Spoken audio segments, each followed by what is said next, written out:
세상에 떠도는 기묘한 괴담들. 첫 번째 이야기, 충청남도에 발령받은 학교에서 실제로 겪었던 실화괴담. 1998년 처음 발령난 충청남도의 어느 학교에서 일어났던 일이다. 아직도 생생하게 기억이 남는 사건이다. 시골이었지만 건물이 2개가 있는 규모가 큰 초등학교였다. 그리고 학생들도 한 반에 30여 명도 있었다. 첫 담임을 맡은 반은 뒷동에 있는 2학년 1반이었다. 어느 날 날씨가 너무 좋아서 뒷산에 가서 야외 수업을 하러 갔는데 마침 수희 아저씨가 풀을 깎고 계셨다. 그래서 수고하십니다. 오늘 저희 애들 데리고 야외 수업을 하러 왔습니다. 라고 간단하게 먼저 인사를 건넸다. 그런데 대뜸 애들 데리고 저 위로는 가지 말라며 말씀하셨다. 그래서 궁금했던 나는 이유를 물었다. 저기 가면 구덩이가 너무 많고 관도 있을 거고 어쩌면 해골도 있을 거야. 원래는 뒷산이 공동묘지였는데 궁금하면 한번 가봐. 이렇게 얘기하시고 그대로 가셨다. 너무 황당하고 오싹한 기분이 들었다. 그때 갑자기 아이들이 불렀다. 이미 가지 말라는 곳에 가버린 것이다. 그래서 아이들을 데리고 교실로 돌아왔다. 근데 그날 이후 우리 반에는 이상한 일들이 일어나기 시작했다. 학교에는 우유급식이 있다. 이 학교에도 초록색 박스에 담아 나오던 우유였다. 우유가 있는 곳은 현관 중앙 계단 밑에 잠겨진 창고 앞에 우유 박스를 쌓아놓았다. 우유 배식 당번은 2명이 거기서 가져와야 하는데 당번을 정하기가 어려웠다. 오래 방치되어 자물쇠도 녹슬고 유독 빛이 안 들어왔다. 오싹한 계단 밑 창고였고 아이들 사이에 이상한 소문이 퍼져 있었다. 옛날에 나쁜 애들이 여기 창고에 한 아이를 가둬놨는데 거기서 굶어 죽었대라는 얘기도 있고 또 다른 소문은 그 창고에 엄청 무서운 아저씨가 산대. 그 아저씨가 잡아간대라는 괴담들이 있어서 아이들이 우유 배식 당번하는 걸 매우 꺼려했다. 그래서 똘똘하고 어른스러웠던 반장하고 부반장한테 우유 배식 담당을 부탁을 했고 다행히 받아들였다. 문제가 터진 어느 날, 이날은 구름이 잔뜩 있어 흐린 날씨였다. 반장과 부반장이 우유를 가지러 갔는데 한참이 지나도 돌아오지 않았다. 걱정하고 있던 찰나에 큰 소리를 지르면서 반장과 부반장이 다급하게 교실로 뛰어 들어왔다. 반장과 부반장은 얼굴이 하얗게 질려서 귀신을 봤다며 무서워하고 있었다. 계단 밑 창고에 귀신이 있어요. 게다가 잠겨있는 창고 안에서 말까지 걸어서요. 나는 날씨 때문에 겁을 먹고 착각한 것 같다며 아이들을 다독였다. 그런데 쉬는 시간에 한두 명도 아니고 10명도 넘는 아이들이 소리 지르며 교실 안으로 뛰어들어왔다. 어떤 애는 횡설수설하고 또 어떤 애는 울먹거리는 등 교실은 난리가 났다. 호기심이 많았던 애들은 귀신을 확인하러 창고에 갔었다. 10명이 애들이 창고 앞에 갔다가 무슨 소리를 들었다. 그래서 진짜 아이가 갇혀있나 라고 생각을 했다. 왜냐면 주말이면 애들이 학교에 와서 숨바꼭질도 하고 이것저것 하면서 놀고 가기 때문이다. 진짜 창고에 아이가 갇혀있다면 위험한 상황이라서 아이들과 함께 창고로 갔는데 창고 문은 여전히 잠겨 있었다. 혹시 몰라서 창고 문을 두드리는데 대답이라도 하듯 노크 소리가 들려왔다. 안에 누구 있어요? 라고 묻지 않네라는 대답이 들려왔다. 그 순간 창고 안의 목소리를 들은 아이들은 비명을 지르고 난리를 쳤지만 정말 누가 갇혀있다 생각하고 수희 아저씨를 찾아가서 자초지종을 말했다. 아저씨 창고 열쇠 좀 찾아주세요. 창고 안에 아이가 갇혀있는 것 같습니다. 라고 급하게 상황을 설명했더니 의외로 담담하셨다. 그 창고 열쇠를 누가 가져간 적도 없고 창고를 연 적도 없는데 어떻게 아이가 갇히냐라며 그럴 리가 없다고 다소 침착하셨다. 그래도 조급해하는 모습을 보고 열쇠를 찾아주어서 창고 문을 열려고 했는데 얼마나 오랫동안 열지 않았으면 열쇠가 들어가지 않았다. 하지만 억지로 힘들게 창고 문을 열었는데 온몸을 휘감는 서늘한 기운이 돌았다. 창고에는 낡은 책걸상과 양철통뿐이었다. 예상치 못한 결과에 멍하니 바라보다가 돌아갔다. 방학식을 앞둔 어느 날 살던 집 계약이 끝나면서 지낼 곳이 없어서 숙직실에서 수희 아저씨와 하룻밤을 지내게 되었다. 잠이 오지 않아 밤 늦게까지 대화하다가 화장실에 가서 볼일을 보고 돌아오는데 뒤에서 어린아이의 발소리가 들려왔다. 그래서 달빛에 의존한 채 복도길로 소리를 따라갔다. 그 소리가 멈추고 또 다시 발소리가 들려왔다. 이게 뭐지 하면서 생각하는데 갑자기 경고음이 울려 퍼졌다. 바로 수희 아저씨에게 도둑이 들었다고 상황을 알렸다. 언제부턴가 자정만 되면 똑같은 곳에서 계속 경고음이 울려. 근데 막상 가보면 아무것도 없어. 그래서 나는 물었다. 경고음이 똑같은 곳에서 계속 울린다고요? 거기가 어디예요? 수희 아저씨의 대답에 나는 소름이 돋고 말았다. 거기 있잖아. 뒷동의 계단이랑 창고 앞. 그 말을 듣고 나는 온몸에 소름이 끼쳤습니다. 그 창고 앞에서 아이들이 들었던 목소리, 그리고 수희 아저씨가 얘기한 이야기. 모든 것이 어떤 점에서 이어지는 것 같았습니다. 다음 날 나는 학교 교장 선생님과 상담을 했습니다. 그 창고와 관련된 이야기를 들려드리고 무슨 조치를 취해야 할지 물었습니다.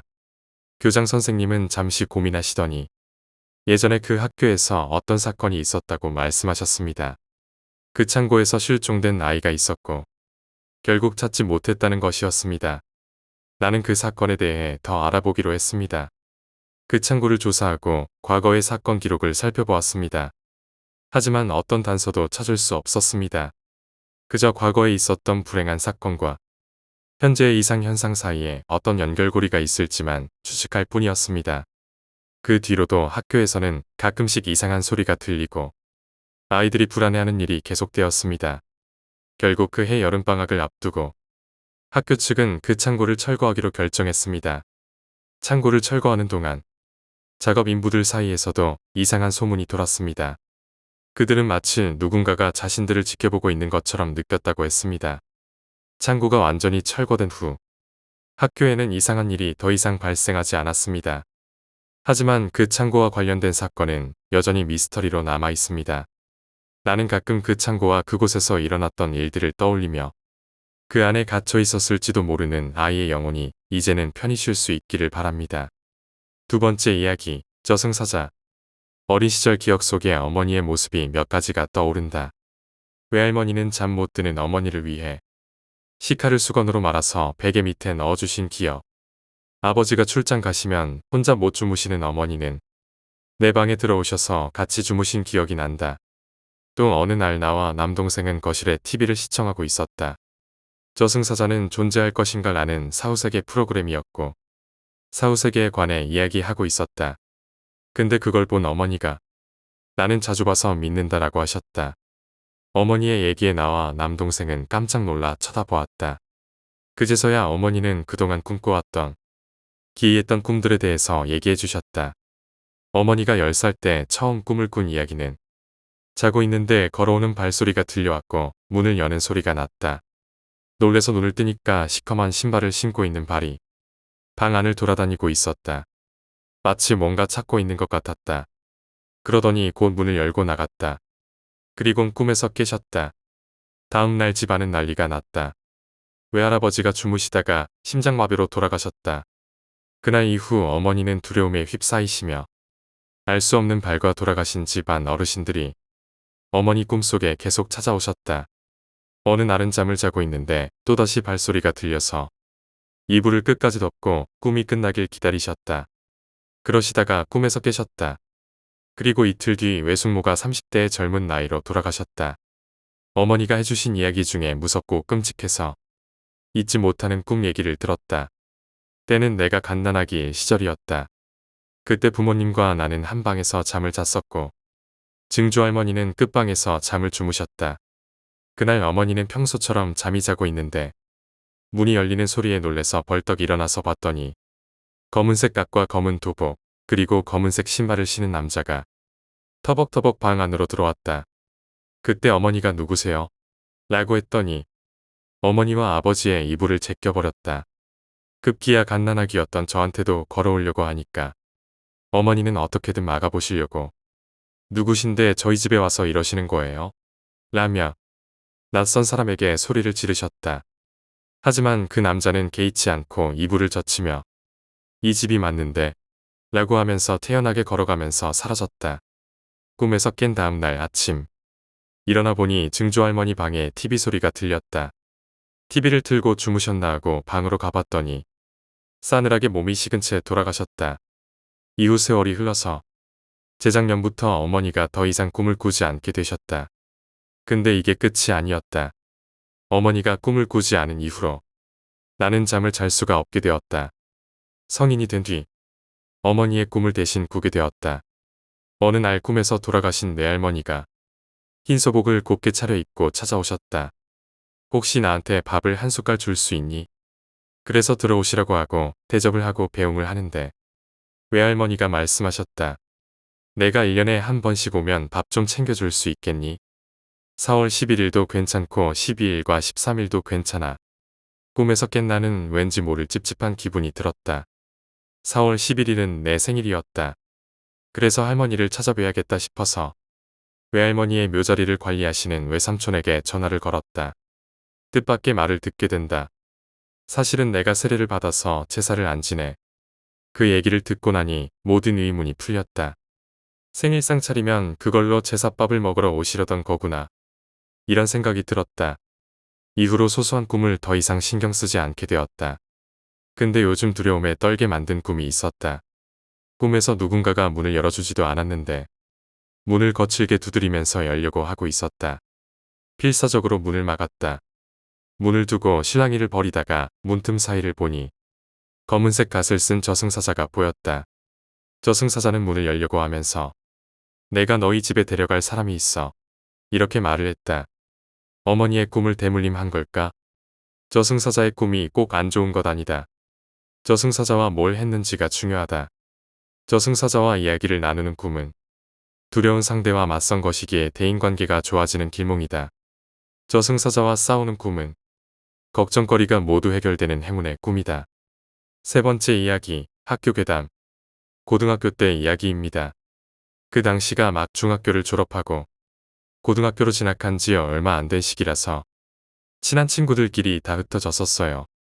실업계와 인문계로 나뉘고 또 거기서 학교도 다르게 갈라지곤 했지요. 신학기 땐 서로 서먹하잖아요.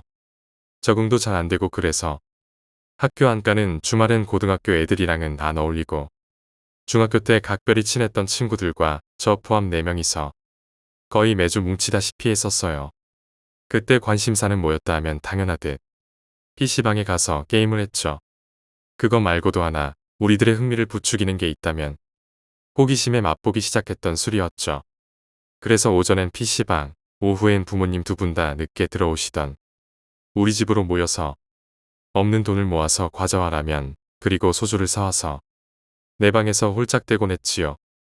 그리고 저녁 때쯤 되면 그땐 어렸으니 술 마신 상태에서 부모님이 오시는데 있을 수도 없고 국밥집에서 소주 한두 잔씩 더 하면서 속 풀고 집으로 갈 수도 없는 노릇 아니겠습니까? 그래서 술을 깨고 냄새도 지우고 집으로 돌아가려고 밖에서 서너 시간씩 버팅기다 가곤 했는데 철없는 애들이 하늘 보면서 술 깨진 않을 테고 취기도 있고 그냥 놀자니 심심하기도 해서 항상 무서운 곳으로 돌아다니면서 시간을 때웠습니다.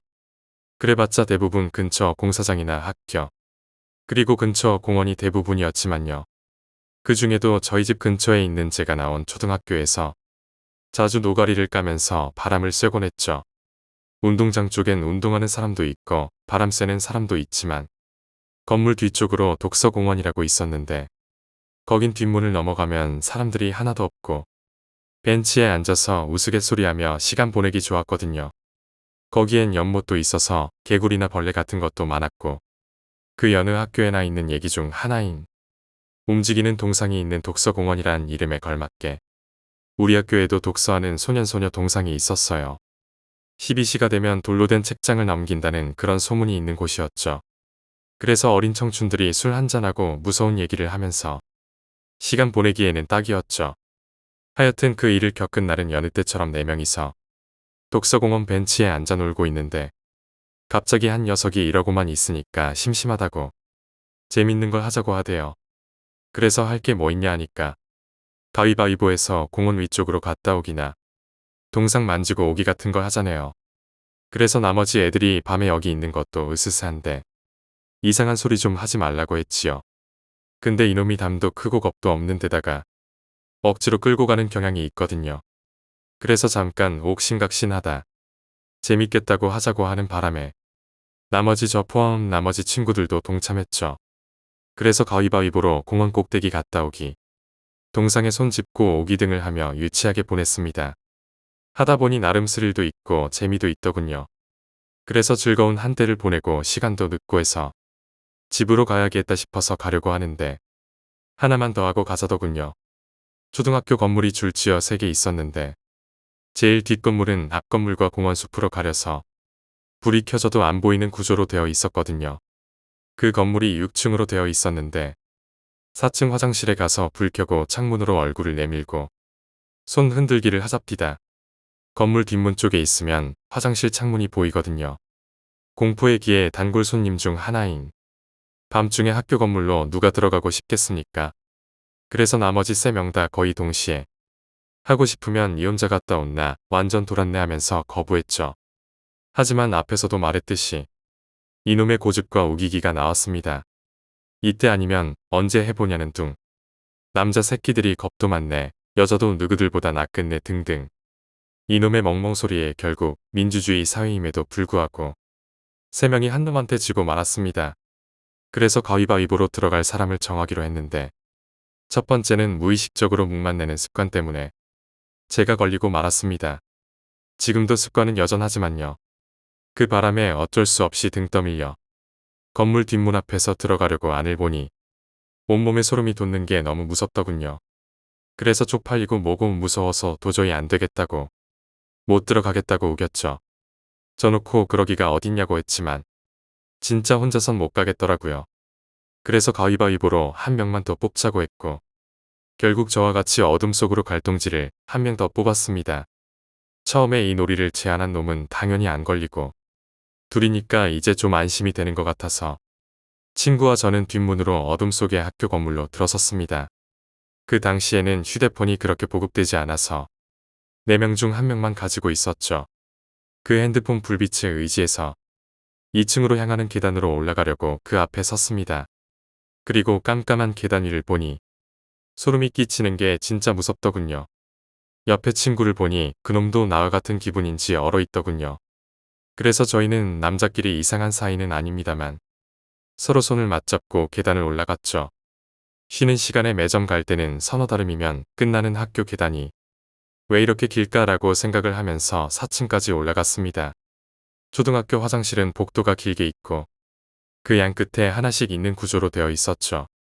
계단도 양 끝에 하나씩 위치하고 있어서 둘은 올라온 계단 앞쪽에 있는 화장실로 들어갔죠. 그리고 휴대폰 불빛에 의지해서 화장실 불을 켰습니다. 그리고 친구와 둘이 창문을 통해서 밖을 보니 남은 2놈이 손을 흔드는 게 보이더라고요. 몇 분도 안 되는 잠깐의 시간이었지만 뭔가 해냈다는 생각에 마음도 놓이더군요. 그래도 무섭기에 불 끄고 내려가야겠다 하는 순간에 갑자기 밖에 2놈들 낌새가 이상해지더라고요. 우리들을 향해 손을 흔들면서 오라고 손짓하는 겁니다. 그래서 왜 그러냐고 작게 물어봤습니다. 근데 둘의 행동이 다급해지더군요. 허둥지둥 하면서 빨리 오라고 말하는 겁니다. 둘이서 우릴 놀래키려고 장난치는 건 아니라는 느낌이 오더군요. 그래서 온몸이 오싹해지면서 무서워진 친구와 저는 불도 안 끄고 미친 듯이 계단을 뛰어 내려갔습니다. 잘 보이지도 않았는데 어떻게 굴러 떨어지지 않고 나왔는지도 모르겠더군요. 밖으로 나와서 겁에 질려 왜 그러냐고 물어보니 꼭대기에 화장실 불이 켜지더라고 말하더군요. 그래서 내려오라고 말했고 우리가 왜라고 했을 땐 5층 화장실에 불이 켜졌다네요. 그래서 건물을 보니 4층 화장실에까지 불이 켜진 겁니다. 그래서 너무 무서워서 보고 있으니 4층에서 6층까지의 불이 거의 동시에 꺼지더라고요. 그 다음 우린 외마디 비명 하나만 남겨두고 뒷담을 넘어서 도로까지 미친 듯이 뛰었습니다. 서로 쳐다보니 다들 땀에 젖었더군요. 숨을 돌리고 정신을 차리고서는 귀신이 아니고 한밤중에 학교에서 장난치는 철없는 것들을 혼내려고 순찰 중인 경비 아저씨나 당직 근무서는 분이 장난친 걸 거야라고 그렇게밖에 생각할 수 없잖아요. 3개층의 불이 거의 동시에 꺼진 건 3사람이 아니고선 어떻게 된 것일지 하고 서로 그렇게들 납득하고선 집으로 돌아갈 수밖에 없었습니다. 마음속에 공포가 지워진 다음부터는 꽤 오랫동안 학교나 여러 자리에서 우리들의 흔치 않은 경험담을 늘어놓았답니다. 우리의 혼을 빠지게 만들었던 그것의 정체가 무엇일진 아직도 알 수 없지만 지금은 뿔뿔이 흩어진 우리 친구들에게 서로 잊지 못할 기억이 아닐까 합니다. 네 번째 이야기, 강남의 처녀 귀신. 1998년 가을의 어느 날, 심야에 겪었던 이상한 일이 생각나네요. 당시 전 역삼동 충현교회 부근에서 살고 있었죠. 그날은 토요일이서 오후에 친구들 셋이랑 잠실 쪽 고수부지에서 놀다가 압구정 도산공원 부근에 자라는 가게에서 초저녁부터 술을 마셨는데 11시쯤에서 친구들은 다들 가버리고 다른 손님들도 자리를 뜨게 되었네요. 어쩌다 보니 저만 그 가게 주인분이랑 밤늦게까지 마시게 되었죠. 새벽 3시까지 마셨으니 시간으로 따지면 한 8시간 정도 마셨습니다. 하지만 가게 뒷정리를 도와주고 자리에서 일어날 때에는 다행히도 술이 다 깨서 정신이 너무 맑아져 있었죠. 그래도 음주운전은 안 되니까 차는 가게 주차장에 세워두고 일어나면 찾으러 오기로 했습니다. 그래서 택시를 타러 큰 길까지 나왔는데 그 흔하던 빈 택시가 한참을 기다려도 보이지 않았습니다. 집까지 걸어서 가자라는 생각이 들었죠. 집까지는 세블럭 정도 거리로 걸어가면 1시간도 더 걸릴 텐데 그때는 무슨 생각이었는지 모르겠습니다. 아마 술을 마셔 열은 오르는데 가을밤에 찬 공기가 좋았나 봅니다. 그렇게 도산대로를 건너 큰 길을 놔두고 골목길로 접어들어 그 경사진 길을 헉헉거리며 올라가고 있었죠. 관세청 뒷쯤까지 왔을 때 분명 좀 전까지는 보이지 않던 아가씨가 30m쯤 앞에서 걷고 있지 않겠습니까? 이 새벽에 젊은 아가씨가 일행도 없이 웬일 이라면서 상대방이 놀라지 않게 적정거리를 두다 보니 야밤에 여자들을 밟는 꼴이 되더군요. 어깨에 닿지 않는 정도의 단발머리에 흰 블라우스와 베이지색 계열의 무릎 정도 길이의 치마였죠. 단정한 차림새의 아가씨가 앞서 걷는 골목길. 그런 상황이 낮이었다면 참 상쾌한 기분일 텐데 시간이 야밤이다 보니 그 모습이 왠지 이상한 느낌을 주더군요. 아니나 다를까 언덕을 다 올랐을 쯤 제가 잠시 딴 생각을 하다 다시 앞을 보니 그 아가씨가 어느 순간 보이지 않는 겁니다. 그 짧은 사이에 마치 연기처럼 사라진 거죠. 이제 내리막길이라 보폭이 큰 제 걸음으로 자연스레 제칠 수 있었는데 말이죠. 사실은 지나치면서 얼굴이라도 힐끔 보고 싶었습니다. 그때만 해도 이상하다는 느낌은 있었지만 무섭지는 않았죠. 저는 집으로 가야 하니까 계속 걸어 내려와 큰 길을 건너 또 골목길을 걷고 있었습니다. 그런데 YMCA 뒷길이 좀 안 되어서 바로 제가 보고 있는 중에 또 그 아가씨가 한 20m 정도의 거리를 두고 나타나는 겁니다. 마치 연기처럼 스르륵 하고 말입니다. 저는 온몸에 소름이 돋아남과 동시에 터져나오려는 비명을 이를 악물어 맞고는 속으로 귀신인가 했죠. 앞에서 가고 있는 것은 예쁜 아가씨가 아니라 무서운 존재이며 나를 타깃으로 하고 있다는 생각에 걷는 다리에 힘이 빠져 비틀거릴 정도였습니다. 더군다나 이번에는 그것에 걷는 속도가 마치 슬로우 모션처럼 느려져 있었습니다. 물론 그 골목길엔 지나다니는 사람이 한 명도 없었고요. 이렇게는 다음 큰 길까지 가기 전에 무슨 일이 일어날 것 같다는 생각에 뒤돌았습니다. 그리고 뛰었습니다. 뒤는 돌아볼 수 없었습니다. 다행히 잡히지 않고 아미가 호텔 맞은편으로 나왔고 택시가 바로 오더군요. 기사 아저씨한테 사정사정해서 집 앞까지 택시를 타고 왔습니다. 혹시나 하면서 현관문을 열고 들어갈 때도 한번 뒤돌아 봐지더군요. 그런 경험을 하고도 이젠 그 처녀 귀신은 얼굴이 어땠을까 하는 생각이 한 번씩 듭니다. 다섯 번째 이야기, 스님이 되었던 친구. 저의 친구는 해병대 출신으로 외모로만 보면 정말 멋지고 강하게 생겼습니다. 군대에서 알게 된 친구인데 어느 순간부터 가끔 그 친구를 만날 때마다 제 기분은 뭔가 허전한 느낌을 받았습니다.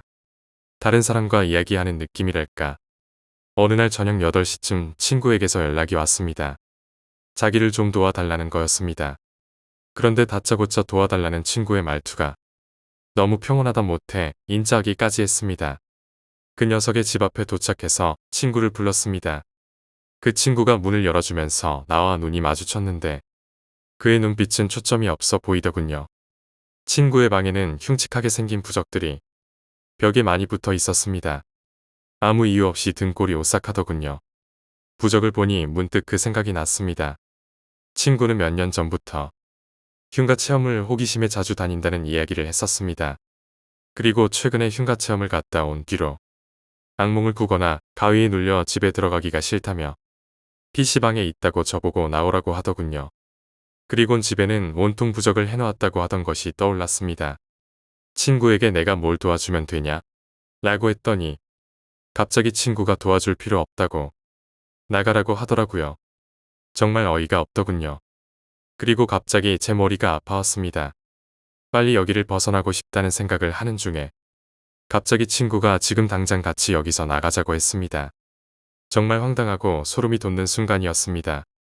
집에서 나와 친구와 함께 제 차를 타고 저를 향하고 있었습니다. 제가 불교신자라 친구의 모습이 빙이 된 상태가 아닐까 하는 걱정에 무작정 저를 향하고 있었습니다. 저를 향해 가고 있는 와중에 갑자기 친구가 배가 고프답니다. 이상하게 그 친구의 말이 너무 평온했습니다. 절에 가서 기도하고 오는 길에 먹자라고 했더니 자기는 지금 당장 먹어야 살겠답니다. 어쩔 수 없이 가는 길목에 있는 식당에서 칼국수를 먹었습니다. 놀라운 건 친구가 먹는 칼국수의 양입니다. 허겁지겁 한 그릇을 먹더니 또 한 그릇을 주문하더군요. 도대체 몇 그릇을 비웠는지 모르겠지만 주인 아주머니께서 값은 한 그릇으로 쳐주더이다. 먹는 모습이 평소 친구가 아닌 다른 사람 같았습니다. 밤 10시가 넘어 절에 도착했습니다.